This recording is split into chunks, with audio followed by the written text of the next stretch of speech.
প্রধানমন্ত্রী, তিনবারের প্রধানমন্ত্রী বেগম খালেদা জিয়া। বলেন, বেগম তিনবারের প্রধানমন্ত্রী, তিনি বিদায় নিয়ে চলে গেলেন। কি বলেন? শুধু সাধারণ আম জনতা নয়, প্রতিটি আলেম, প্রতিটি মাওলানা, প্রতিটি পীর সাহেব তার জন্য চোখের পানি ছেড়ে দিয়ে আল্লাহর কাছে দোয়া করেছেন, আল্লাহ তোমার এই বান্দিকে জান্নাতের মেহমান হিসেবে কবুল করো। ঠিক নেবে? ঠিক। এটা কি এমনি হয়েছে? লক্ষ লক্ষ মানুষ,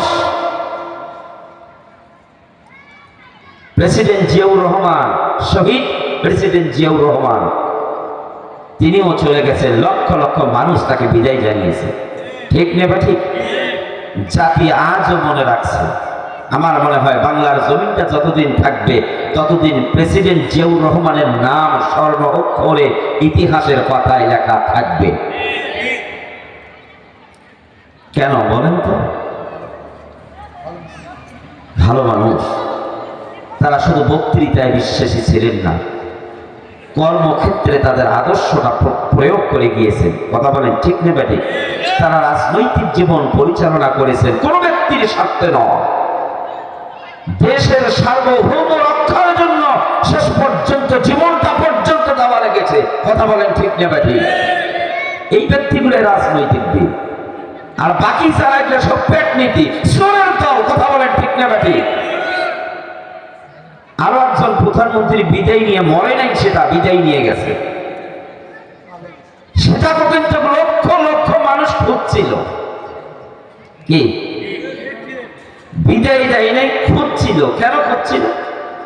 সেই দিন যদি লক্ষ জনতার সামনে এই প্রধানমন্ত্রীকে যদি পাইতো, জাতি পিঠে চামড়া দিয়া ডুগডুগি বাজায়, তারা ডুগডুগি বাজায়। কথা বলেন, ঠিক নেবে? ঠিক। তিনিও একজন নারী, বেগম খালেদা জিয়া, তিনিও একজন নারী।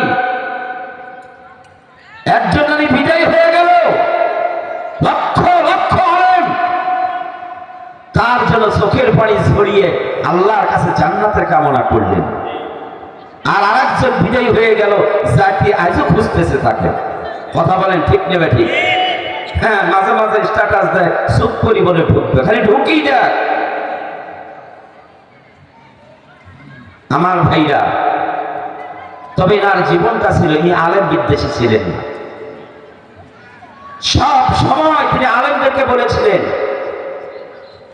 আমরা ইসলামের চর্চা করি না, তবে ইসলাম যদি এগিয়ে যায় আমাদের আপত্তি নেই। সুবহানাল্লাহ বলে। যখন বিদেশের পশ্চিমারা যখন বলতো বাংলাদেশে জঙ্গিবাদের আস্থানা আছে, তিনবারের প্রধানমন্ত্রী বেগম খালেদা জিয়া তিনি সেই দিন উচ্চ কণ্ঠে, বলিষ্ঠ কণ্ঠে সঙ্গে সেদিন প্রতিবাদ করেছিলেন, আমার বাংলাদেশে কোন মৌলবাদের আস্থানা নাই, আমার বাংলাদেশে যত আলেম আছে তারা ইসলামকে লালন করে। এই জন্য তো ইতিহাস গড়ে গেলেন। শহীদ প্রেসিডেন্ট জিয়াউর রহমানের নাম যতদিন থাকবে, তার সহধর্মিণী বেগম খালেদা জিয়ার নামও বাংলার জমিনে ততদিন জাতি স্মরণ করবে। এটা একটা জীবন তৈরি করে গেছে তারা। যে সময় দুর্দিনে আলেমদেরকে ফাঁসির মঞ্চে, ফাঁসির কাস্তে ঝুলিয়ে মৃত্যুদণ্ড কার্যকর করেছে, আলেমদের মৃত্যুর খবর শুনে মিষ্টি বিতরণ করেছে কুলাঙ্গারের বাচ্চা, কুলাঙ্গাররা।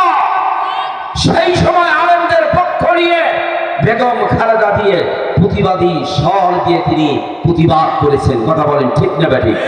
তার জন্য দোয়া করবো না তো জালেমদের জন্য করব? ওনার মৃত্যুর খবর শুনে সাথে সাথে আমিও চোখের পানি ছেড়ে দিয়ে আল্লাহর কাছে দোয়া করেছি, আল্লাহ তোমার বান্দি তার দীর্ঘ জীবনের, দুনিয়ার জীবনের চলাফেরা করতে গিয়ে একজন মানুষ হিসেবে যদি কোনো ত্রুটি হয়ে থাকে, আল্লাহ তুমি তাকে ক্ষমা করে দাও। আমরা আজও তার জন্য ক্ষমা চাচ্ছি আল্লাহর কাছে, আল্লাহ যেন তার বান্দিকে জান্নাতের মেহমান হিসেবে কবুল করেন। বলেন আল্লাহুম্মা আমিন।